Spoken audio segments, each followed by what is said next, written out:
यहाँ पर कोई भी टाइम जोन नहीं है। यहाँ पर हड्डियों को जमा देने वाली ठंड है। यहाँ पर एक भी इंसान यहाँ का स्थायी निवासी नहीं है। यहाँ पर कोई भी सांप, कोई भी रेप्टाइल्स, कोई भी एम्फीबियस जीव नहीं पाए जाते हैं। यहाँ पर ज्यादातर जगह ऐसी है जहाँ पर इंसान तो क्या, पृथ्वी के किसी भी जीव के कोई भी कदम पिछले करोड़ों सालों में नहीं पड़े। आपको अगर यहाँ पर जाना है तो अपना एक दांत निकलवाना पड़ेगा। और यहाँ की कई जगहों पर लाखों सालों से ना तो कोई बर्फ गिरी है और ना ही कोई बारिश हुई है, फिर भी वहाँ पर मोटी बर्फ की परतें हैं। और ये दुनिया की सबसे खतरनाक और सबसे रहस्यमय जगह है। ये है एंटार्क्टिका। एंटार्क्टिका ये पृथ्वी के छोर पर नीचे दक्षिण में बसा एक महाखंड है। यहाँ पर दोस्तों आप जाओगे तो आपको लगेगा कि आप पृथ्वी पर नहीं लेकिन किसी और प्लेनेट पे हो।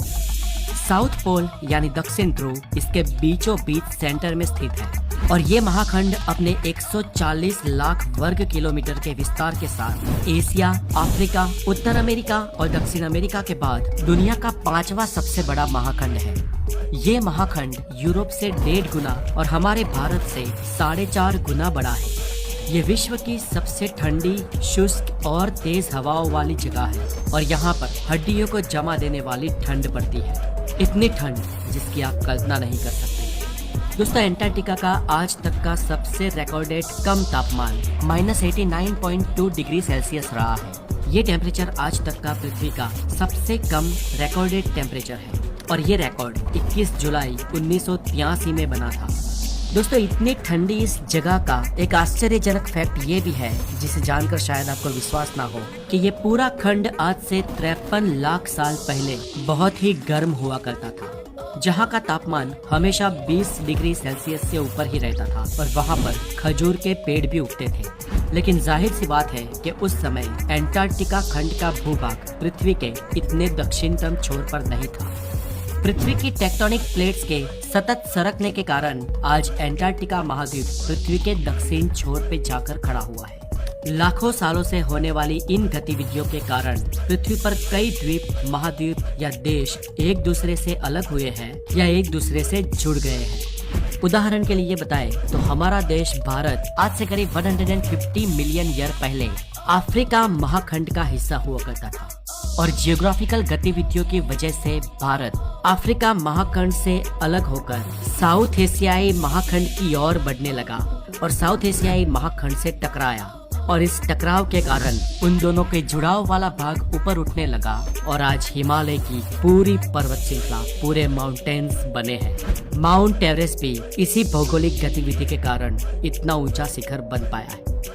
दोस्तों आपको जानकर ताज्जुब होगा कि एंटार्क्टिका की कई सारी जगहें ऐसी हैं जहां पर पिछले 20 लाख सालों से ना तो कोई बर्फ गिरी है और ना ही कोई बारिश हुई है, फिर भी वहां पर 20 लाख साल पुरानी बर्फ के बड़े बड़े पहाड़ मौजूद हैं। और ये जगह पृथ्वी पर की सबसे शुष्क जगह है, इसलिए इसे ड्राई वैली भी कहा जाता है। और यहाँ पर चारों ओर जहाँ तक आपकी नजर जाए बस बर्फ की चादर ही नजर आती है। बर्फ के इस पूरे रेगिस्तान में औसतः 1.5 किलोमीटर मोटी बर्फ की चादर लगभग पूरे खंड पर छाई हुई है। जी हाँ दोस्तों, ये एक मोटी बर्फ की चादर के नीचे ढका एक महाखंड है और यहाँ पर संपूर्ण अर्थ का 90% पानी मौजूद है। जी हाँ दोस्तों, इसका मतलब यह है कि पूरी पृथ्वी का 90% पानी सिर्फ एंटार्क्टिका पर ही बर्फ के रूप में मौजूद है और बाकी का 10% पूरी पृथ्वी पर है, जिनमें नदियाँ, जलाशय, महासागर, बारिश का पानी ये सब मिलाकर आता है। अब सोचो दोस्तों कि यहाँ की अगर सारी बर्फ पिघल जाए तो पृथ्वी का क्या हाल होगा।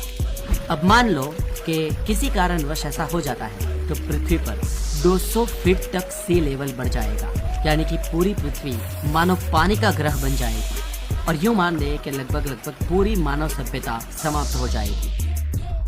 आज हमारी पूरी दुनिया में कोई भी देश या कोई भी छोटा सा रिमोट एरिया भी ऐसा नहीं है जहाँ पर मानव बस्ती ना रहती हो, लेकिन एंटार्क्टिका इसमें अपवाद है। इतना बड़ा महाखंड होते हुए भी वहाँ का कोई स्थानीय निवासी नहीं है। जी हाँ, पृथ्वी पर कोई भी इंसान एंटार्क्टिका का नागरिक नहीं है, किंतु यहाँ पर विविध देशों के रिसर्च स्टेशंस हैं, जहाँ पर सालाना करीब 2000 से 5000 लोग आते जाते रहते हैं एंटार्क्टिका में भारत ने अब तक 3 रिसर्च स्टेशन डाले हैं, जिनमें से 2 एक्टिव हैं। एंटार्क्टिका में मैकमुर्डो नाम का अमेरिका का एक न्यूक्लियर पावर स्टेशन भी है, जो साल 1962 से यहाँ पर चल रहा है। एंटार्क्टिका में जो लोग यहाँ पर रिसर्च करने के लिए आते हैं, वो लोग यहाँ पर समर में ही, सिर्फ समर में ही 6 महीना रुकते हैं, और यहाँ का समर भी बहुत ही ठंडा होता है, जबकि विंटर में तो किसी भी इंसान के लिए यहाँ पर रह पाना बहुत ही मुश्किल है। यहाँ पर जाने के लिए हर एक इंसान का, हर एक रिसर्चर का मेडिकल चेकअप होता है, जिसमें ये सुनिश्चित किया जाता है कि यहाँ जाने वाले हर एक इंसान की विजडम टीथ निकाल दी है या नहीं। यानी कि एंटार्क्टिका जाने वाले हर एक इंसान का विजडम टीथ निकाल देने के बाद ही उसे एंटार्क्टिका जाने की परमिशन मिलती है। दोस्तों, आपको ये जानकर ताजुब होगा कि इस वीरान जगह पर भी इंसान जन्म ले चुके हैं। एमेलियो प्लामा नाम का एक व्यक्ति दुनिया के इस आखिरी छोर पर जन्म लेने वाला पहला इंसान बना था। एमेलियो का जन्म एंटार्क्टिका में 7 जनवरी 1978 के दिन हुआ था। एमेलियो की माता की बात करें तो वो अर्जेंटीना से थी, और ये अर्जेंटीना द्वारा खुद को एंटार्क्टिका का हिस्सा बताने का एक प्रयास था, और इसलिए अर्जेंटीना ने अपने देश की एक गर्भवती औरत को एंटार्क्टिका भेजा था। दोस्तों, एंटार्क्टिका एक वीरान जगह है और लगभग सभी कंट्री के लोग यहाँ पर जा सकते हैं। ये जगह किसी कंट्री के अंडर में नहीं आती है, यानी कि किसी भी कंट्री की सरकार का इस पर दावा नहीं है। ये खंड ना तो किसी कंट्री के अंतर्गत आज तक हुआ है और ना कभी होगा। ये पूरा खंड एक सार्वजनिक जगह है। यहाँ पर ना तो कोई शहर है, ना तो कोई देश है, ना तो कोई बाउंड्रीज है, और ना ही कोई गवर्नमेंट है। और यहाँ पर जो लोग जाते हैं वो जनरली साइंटिस्ट और रिसर्च पर्पस से ही जाते हैं। और फिर भी यहाँ पर आज तक करीब 11 लोगों का जन्म हुआ है, और इन 11 में से किसी की भी डिलीवरी के दौरान या चाइल्डहुड में डेथ नहीं हुई है। यानी कि बाल मृत्यु का रेशियो एंटार्क्टिका में 0% है। और जिन लोगों का एंटार्क्टिका में जन्म हुआ है, उन लोगों को उनके माता पिता के देश की ही नागरिकता हासिल है।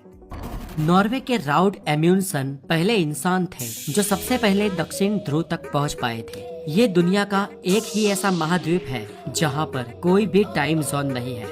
एंटार्क्टिका में कई जगह ऐसी भी है जहां पर 350 किलोमीटर पर आवर की रफ्तार से हवा चलती है। पूरी पृथ्वी पर सिर्फ एंटार्क्टिका और न्यूजीलैंड, ये दोनों ही ऐसी जगह है जहां पर किसी भी जाति के कोई भी सांप नहीं पाए जाते।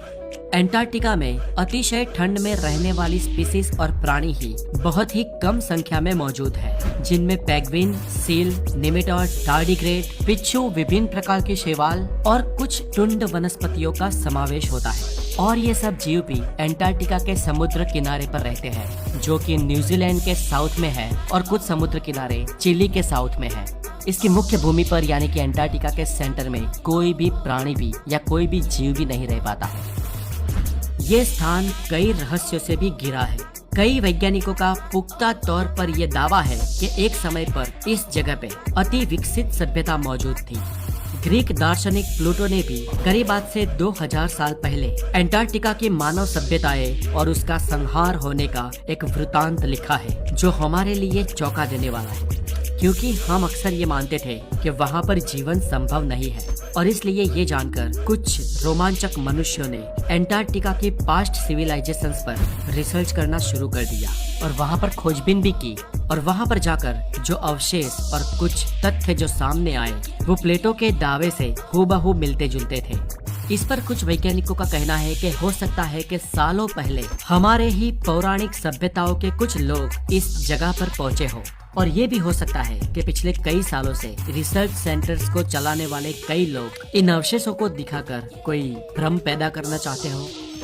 सच आखिर कुछ भी हो, लेकिन आज तक इस पर रिसर्च हो रहे हैं, और इन सबसे महत्वपूर्ण नेचुरल एलिमेंट्स की खोज, न्यूक्लियर स्टेशन और कई साइंटिफिक रिसर्च आज एंटार्क्टिका में जोरों शोरों से चल रहे हैं, और आने वाले समय में भी एंटार्क्टिका पर रिसर्च होते रहेंगे।